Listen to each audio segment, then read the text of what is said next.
नमस्कार दोस्तों, स्वागत है आप सभी का। मैं अमित कुमार आप सभी का बहुत बहुत स्वागत करता हूं। साथियों, मैं लेकर आया हूं आपसे बजट से संबंधित बहुत ही महत्वपूर्ण प्रश्न जो कि आपके एग्जाम के लिए बहुत ही ज्यादा हेल्पफुल साबित होंगे।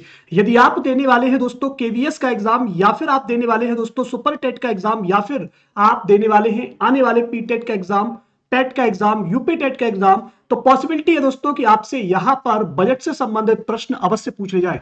बजट 2023 साथियों किसके द्वारा पेश किया गया? तो आप पहचान पा रहे होंगे फोटो में दोस्तों, निर्मला सीतारमण जी के द्वारा साथियों यह साथियों बजट पेश किया गया। कब पेश किया गया साथियों?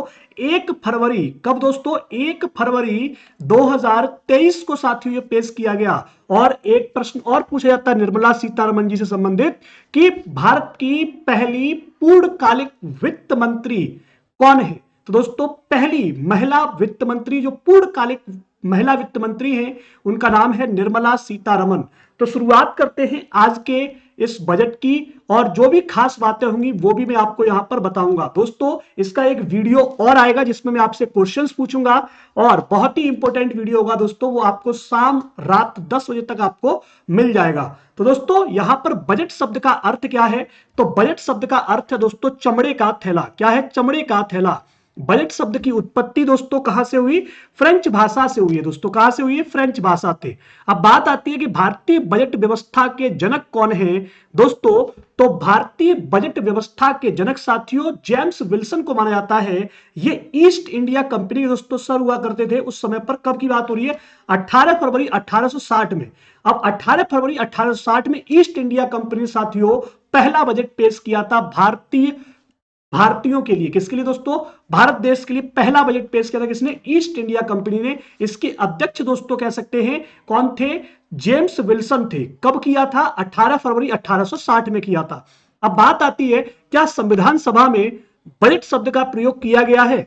तो दोस्तों संविधान सभा में बजट शब्द का प्रयोग नहीं किया गया है। यह प्रश्न ऐसे भी आता है कि बताइए संविधान सभा में किस अनुच्छेद में बजट शब्द का प्रयोग किया गया? तो दोस्तों कह देना प्रयोग नहीं किया गया है। इसकी जगह पर साथियों कहा जाता है कि वार्षिक वित्तीय, दोस्तों शब्द याद रखिएगा, वार्षिक वित्तीय वितरण साथियों, वार्षिक वित्तीय वितरण, जिसे हम साथियों एनुअल फाइनेंशियल स्टेटमेंट कहते हैं। क्या कहते हैं? एनुअल फाइनल स्टेटमेंट दोस्तों अंग्रेजी में कहा गया है, वार्षिक वित्तीय वितरण साथियों हिंदी में।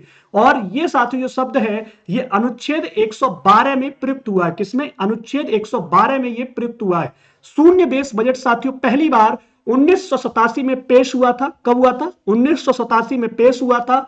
वित्त मंत्रालय द्वारा बजट तैयार किया था। दोस्तों आप जानते हैं कि ये जो बजट है वो किसके द्वारा तैयार होता है? वित्त मंत्रालय के द्वारा। अब वित्त मंत्रालय में दोस्तों बहुत से सलाहकार होते हैं, ठीक है। वित्त मंत्री की सलाह के साथ साथ साथियों वित्त मंत्री जी उसमें इंस्ट्रक्शन देती हैं, निर्देश देती हैं, और जो मुख्य सलाहकार होते हैं उस बजट को पूरी तरह से तैयार करते हैं। मतलब हर विभाग से वहां पर बजट तैयार करवाया जाता है। दोस्तों आपसे प्रश्न यह हो सकता है कि केंद्रीय बजट, दोस्तों यहां पर ध्यान देना है कि पहले क्या होता था। अगर हम 2016 से पहले की बात करें तो 2016 से पहले साथियों रेलवे का बजट और केंद्रीय बजट ये दोनों अलग अलग पेश होते थे। लेकिन 2016 में क्या किया गया कि केंद्रीय बजट और रेलवे बजट को दोस्तों विलय कर दिया गया। दोनों बजट साथियों एक ही साथ पेश किए जाने लगे, ठीक है। ये अलग कब हुआ था? तो दोस्तों कहा जाता है कि सर विलियम एकवर्थ, दोस्तों याद रखना है, सर विलियम एकवर्थ की अध्यक्षता में एकवर्थ समिति की सिफारिश पर दोस्तों 1924 में दोस्तों केंद्रीय बजट को अलग कर दिया गया और रेलवे बजट को अलग कर दिया गया। मतलब अगर हम बात करें दोस्तों हमारा पहला बजट कब पास हो रहा था? हमारा पहला बजट दोस्तों पेश हुआ था 1860 में। तब से लेकर के दोस्तों बात हो रही है 1924 तक रेलवे बजट और दोस्तों जो आपका केंद्रीय बजट था वो दोनों एक साथ पेश होते थे। 1924 के बाद रेलवे बजट अलग कर दिया गया। 2016 में फिर से दोनों का दोस्तों क्या कर दिया गया? विलय कर दिया गया। दोस्तों इंपॉर्टेंट प्रश्न बन जाता है किसने किया था? तो दोस्तों नाम याद रखना है, सर विलियम एकवर्थ ने किया था। जेम्स विल्सन वहां पे नाम याद रखना है, जेम्स विल्सन, ठीक है, जिन्होंने पहला भारत का बजट दोस्तों पेश किया था। बात आती है जब हमारा देश स्वतंत्र हो गया तो स्वतंत्र होने पर भारत का पहला बजट साथियों कब पेश किया गया? तो आपको डेट याद रखनी है, 26 नवंबर 1947। कब पेश किया गया? 26 नवंबर 1947 किसने पेश किया? तो आपको नाम याद रखना है, सनमुखम चेट्टी ने। किसने दोस्तों? सनमुखम चेट्टी ने। तो आपसे प्रश्न क्या है कि स्वतंत्र भारत का पहला बजट साथियों 26 नवंबर 1947 को सनमुखम चेट्टी ने पेश किया था। अगला है दोस्तों गणतंत्र भारत का। दोस्तों गणतंत्र जो हमारा भारत है, आप जानते हो 26 जनवरी 1950 को हमारा देश दोस्तों गणतंत्र के उसमें आया था, संविधान लागू हुआ था। तो उसमें साथियों कहा गया कि पहला बजट कब पेश किया गया? तो गणतंत्र भारत का पहला बजट साथियों 28 फरवरी 1950 को पेश किया गया। कब पेश किया गया? 28 फरवरी 1950 को पेश किया गया। आपसे प्रश्न हो सकता है कि भारत का पेपरलेस बजट साथियों कब पेश किया गया? 2021-2022 में साथियों भारत का पेपरलेस बजट पेश किया गया। किसने किया दोस्तों? तो ये पूछा जाए तो आप निर्मला सीतारमण जी, वित्त मंत्री जी, ठीक है, याद रहेगा आपको। आपसे प्रश्न हो जाए कि पहली महिला वित्त मंत्री कौन थी? तो याद रखना है कि इंदिरा गांधी जी दोस्तों पहली महिला वित्त मंत्री थी। पूर्णकालिक महिला वित्त मंत्री का नाम क्या है? तो दोस्तों आपको नाम याद रखना है, निर्मला सीतारमण। निर्मला सीतारमण। दोस्तों 2023 जो हमारा अभी बजट पास हुआ है उसमें दोस्तों कहा गया कि अर्थव्यवस्था जो दोस्तों अर्थव्यवस्था वृद्धि दर है, ठीक है, वो 7% रहने का अनुमान है दोस्तों। अमृत काल में दोस्तों कहा गया कि सप्तऋषि की तरह दोस्तों 7 प्राथमिकताएं हैं। कौन कौन सी प्राथमिकताएं हैं देखते चलेंगे कि 28 महीनों तक दोस्तों, जो पिछले 28 महीनों हैं उनके लिए कहा गया कि 28 महीनों तक दोस्तों 80 करोड़ लोगों को अनाज दिया गया। वो भी दोस्तों कैसा? मुफ्त अनाज दिया गया। आप सभी जानते होंगे कोरोना के दौरान दोस्तों सभी पूरा विश्व जहां परेशान था, भारत भी दोस्तों परेशान था और लोग भी परेशान थे। उस दौरान सरकार ने साथियों अनाज मुफ्त देने का दोस्तों वादा किया था और 80 करोड़ लोगों तक दोस्तों मुफ्त अनाज पहुंचा था। प्रति व्यक्ति आय साथियों 1.97 लाख रुपए हुई है। बजट 2023 में दोस्तों कहा गया कि 157 नए नर्सिंग कॉलेज बनाए जाएंगे, मतलब नई नर्सें तैयार होंगी, मतलब नए नर्सिंग कॉलेज बनेंगे, मेडिकल कॉलेज टाइप दोस्तों। 2022 में कहा गया कि यूपीआई से दोस्तों 126 लाख करोड़ रुपए का डिजिटल पेमेंट हुआ है। साथ ही साथ प्रधानमंत्री पीवीजीटी मिशन की शुरू किया जाएगा।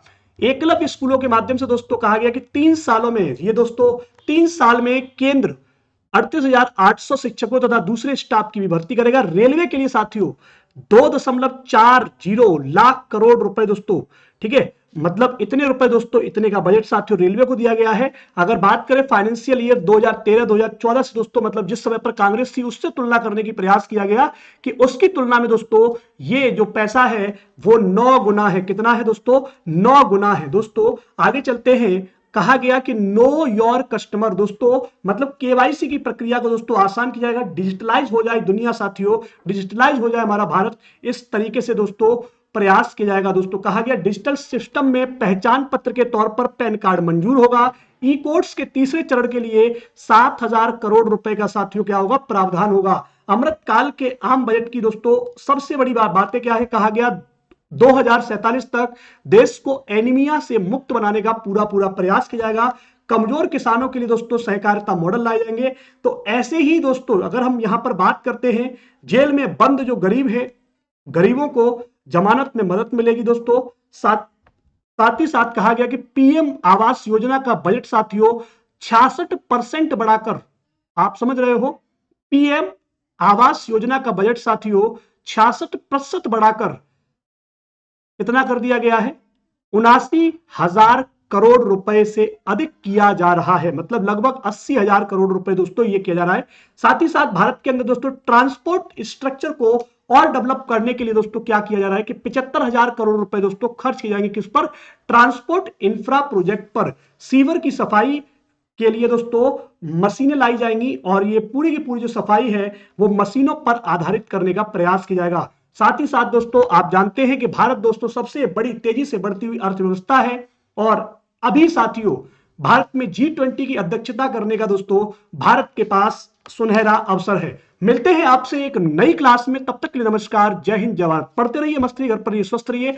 वीडियो अगर आपको पसंद आया हो तो वीडियो को लाइक कर दीजिएगा और अगर आप ऐसी वीडियो के लिए हमारे साथ जुड़ना चाहते हैं तो चैनल को सब्सक्राइब कीजिए और हमें बताइए कि आपको किस से संबंधित और अधिक वीडियो चाहिए। मिलते हैं आप सभी से, जय हिंद, जय भारत।